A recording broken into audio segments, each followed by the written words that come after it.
सीधा सवाल न्यूज में आपका स्वागत है। अब नजर डालते हैं आज की हेडलाइंस की ओर।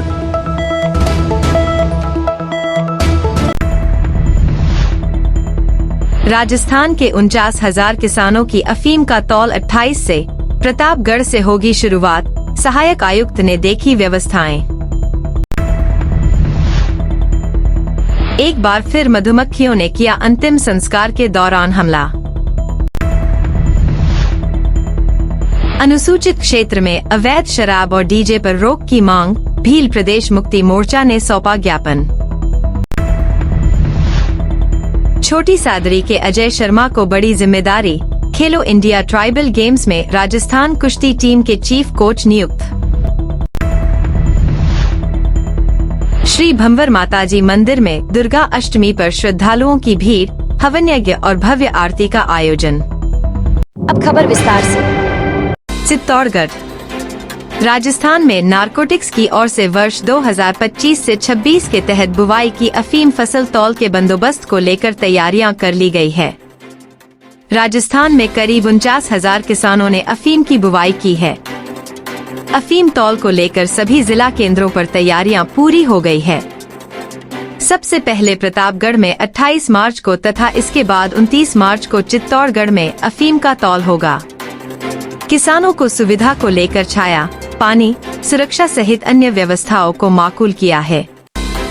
इसे लेकर शुक्रवार को सहायक नारकोटिक्स आयुक्त ने चित्तौड़गढ़ कार्यालय का दौरा कर तैयारियों का जायजा लिया है।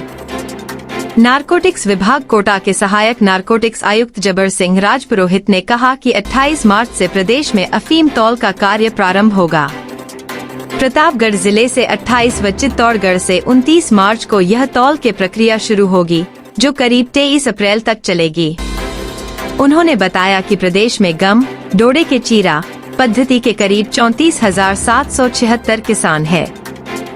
वहीं सीपीएस पद्धति बिना चीरा के 14,364 किसान हैं। पहले चरण में गम पद्धति के किसानों की अफीम का तौल होगा और करीब 15 मार्च से सीपीएस पद्धति के किसानों के बिना चीरा लगाए डोडाए के तौल की प्रक्रिया शुरू होगी। तौल प्रक्रिया खत्म होने के बाद अफीम के गाढ़ता व अन्य परीक्षणों के बाद उन्हें ग्वालियर स्थित अफीम फैक्ट्री में भेजा जाएगा। वहीं विभागीय निर्देशों के अनुसार डोडो को भंडारण के लिए भेजा जाएगा।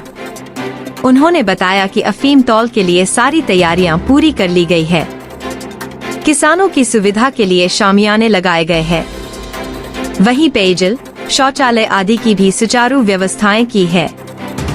पिछले दिनों चित्तौड़गढ़ में नारकोटिक्स विभाग की ओर से किसानों से जबरन वसूली करने और फर्जी केस बनाने के मामले में आंदोलन हुआ था। इस मामले में सहायक नारकोटिक्स आयुक्त जबर सिंह राजपुरोहित ने मीडिया से कहा कि किसानों की मांगों के अनुरूप दोनों ही मामलों में जांच अधिकारी नियुक्त किए हुए हैं। किसानों की मांगों पर निष्पक्ष जांच की जा रही है। उन्होंने साफ किया कि किसी भी स्तर पर दोषी पाए जाने पर अधिकारियों के खिलाफ कार्यवाही की जाएगी।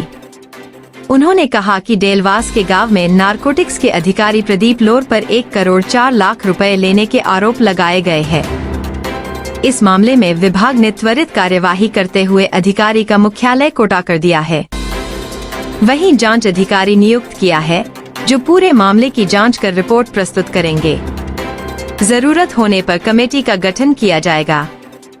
इसी तरह देवरिया में 32 किलो अफीम के साथ एक महिला और मुखिया को गिरफ्तार किए जाने के मामले में कहा कि विभाग के अधिकारियों को अफीम की दूध की तस्करी किए जाने की जानकारी मिली थी और इसी आधार पर छापेमारी की गई थी। उन्होंने कहा कि रजिस्टर आदि में कांट छांट और दूसरी बातें सामने आई है, लेकिन किसानों की मांगों के आधार पर न्यायालय की प्रक्रिया के अनुसार ही कार्यवाही होगी। वहीं एक सवाल के जवाब में उन्होंने कहा कि नियमों के अनुसार पट्टाधारी किसान के अलावा दूसरे व्यक्ति को खेती करने का अधिकार नहीं है। यदि इस तरह का मामला पाया जाता है तो नियमानुसार कार्यवाही की जाती रही है। ये इस वर्ष जो तौल का कार्य है वो 28 मार्च से शुरू हो रहा है और जो चलकर 29 अप्रैल तक चलेगा। पूरे राजस्थान यूनिट के सभी जिला अधिकारियों के क्षेत्राधिकार में आने वाले अफीम किसानों के लोई का कार्यक्रम।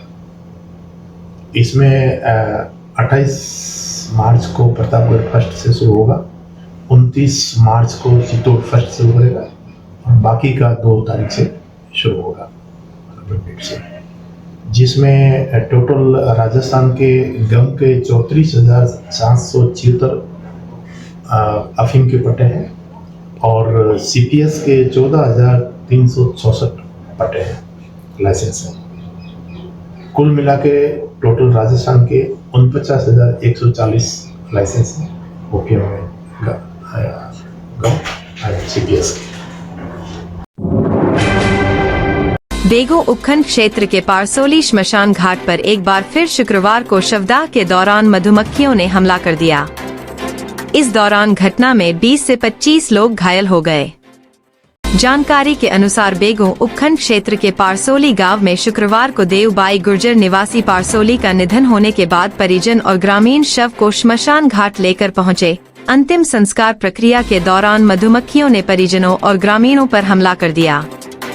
अचानक हुए मधुमक्खियों के हमले से एक बार श्मशान घाट पर अफरा तफरी का माहौल हो गया। मधुमक्खियों के हमले से करीब 2 दर्जन लोगों के घायल होने की जानकारी सामने आई है। घटना के तुरंत बाद घायलों को पारसोली चिकित्सालय पहुंचाया गया, जहां घायलों का उपचार किया गया। इधर मृतक के परिजन PPE किट पहनकर श्मशान घाट पहुंचे, जहां अंतिम संस्कार की प्रक्रिया पूरी की गई। विदित है कि 18 मार्च बुधवार को भी जमनालाल शर्मा के अंतिम संस्कार के दौरान मधुमक्खियों के झुंड ने ग्रामीणों पर हमला कर दिया था। हमले में करीब 4 दर्जन से अधिक लोग घायल हो गए थे, जिनमें से 5 गंभीर घायलों को जिला चिकित्सालय रेफर किया गया, जहां जिला चिकित्सालय में उपचाररत 5 गंभीर घायलों में से 83 वर्षीय भवानी शंकर शर्मा निवासी पारसोली की उपचार के दौरान मौत हो गई थी। छोटी सादरी में भील प्रदेश मुक्ति मोर्चा के कार्यकर्ताओं ने विभिन्न जन समस्याओं को लेकर जिला कलेक्टर के नाम उपखंड अधिकारी को ज्ञापन सौंपा।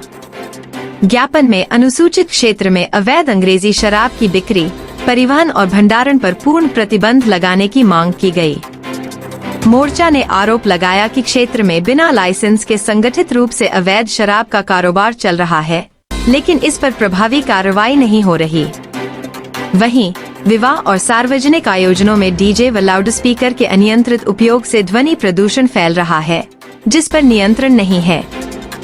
ज्ञापन में यह भी कहा गया कि आबकारी और पुलिस विभाग द्वारा गरीब आदिवासी परिवारों के खिलाफ चयनात्मक कार्रवाई की जा रही है, जबकि पारंपरिक रूप से उपयोग होने वाले महुआ अर्क को भी अवैध शराब के रूप में देखा जा रहा है। मोर्चा ने पेसा एक्ट 1996, संविधान की 5वीं अनुसूची और अन्य कानूनी प्रावधानों का हवाला देते हुए ग्राम सभाओं को उनके अधिकार देने तथा पारंपरिक संसाधनों की सुरक्षा सुनिश्चित करने की मांग की। संगठन ने प्रशासन से अवैध शराब के ठिकानों पर कार्रवाई, दोषियों के खिलाफ FIR दर्ज करने, डीजे लाउडस्पीकर पर नियंत्रण और अधिकारियों की जवाबदेही तय करने की मांग रखी। मोर्चा ने चेतावनी दी कि यदि 7 दिनों में उचित कार्रवाई नहीं की गई तो आंदोलन किया जाएगा, जिसमें धरना प्रदर्शन और उच्च न्यायालय में जनहित याचिका दायर करना शामिल होगा। छोटी सादरी के कुश्ती प्रशिक्षक अजय शर्मा को राष्ट्रीय स्तर पर बड़ी जिम्मेदारी मिली है। उन्हें छत्तीसगढ़ के सरगुजा में आयोजित होने वाले खेलो इंडिया ट्राइबल गेम्स में राजस्थान कुश्ती टीम का चीफ कोच नियुक्त किया गया है। प्रतियोगिता भारत सरकार के खेल मंत्रालय के तत्वावधान में 28 से 31 मार्च तक सरगुजा के गांधी स्टेडियम में आयोजित होगी, जिसमें देश भर के खिलाड़ी अलग अलग भार वर्ग में भाग लेंगे। जिला खेल अधिकारी डॉक्टर हिमांशु राजोरा ने बताया कि अजय शर्मा को फ्री स्टाइल और ग्रीको रोमन दोनों वर्गों के लिए कोच बनाया गया है। उन्होंने कहा कि यह प्रतापगढ़ जिले के लिए गर्व की बात है, क्योंकि पहली बार ट्राइबल क्षेत्र से कोई प्रशिक्षक राष्ट्रीय स्तर पर राजस्थान टीम का नेतृत्व करेगा। बता दें कि अजय शर्मा ने अब तक कई प्रतिभाशाली पहलवान तैयार किए हैं, जो जिला, राज्य और राष्ट्रीय स्तर पर प्रतिनिधित्व कर चुके हैं। छोटी सादरी में मेवाड़ मालवा और कांठल क्षेत्र के प्रसिद्ध शक्तिपीठ श्री भंवर माताजी मंदिर में दुर्गा अष्टमी के अवसर पर श्रद्धा और भक्ति का अद्भुत माहौल देखने को मिला। मंदिर परिसर में विशेष हवन यज्ञ का आयोजन किया गया, जिसमें बड़ी संख्या में श्रद्धालुओं ने भाग लिया। धार्मिक अनुष्ठानों के तहत विद्वान पंडित ने विधि विधान से मां दुर्गा की पूजा अर्चना कर हवन संपन्न कराया। हवन के दौरान मंत्रोच्चार से मंदिर परिसर में दिव्य वातावरण बना रहा। इसके बाद भंवर माता जी की महाआरती की गई। आरती के बाद कन्या पूजन का कार्यक्रम आयोजित किया गया। मंदिर ट्रस्ट के मंत्री प्रहलाद राय साहू ने कन्याओं को मां दुर्गा का स्वरूप मानकर उनका पूजन किया। कार्यक्रम के समापन पर विशाल भंडारे का आयोजन किया गया, जिसमें श्रद्धालुओं ने प्रसाद ग्रहण कर माता का आशीर्वाद लिया।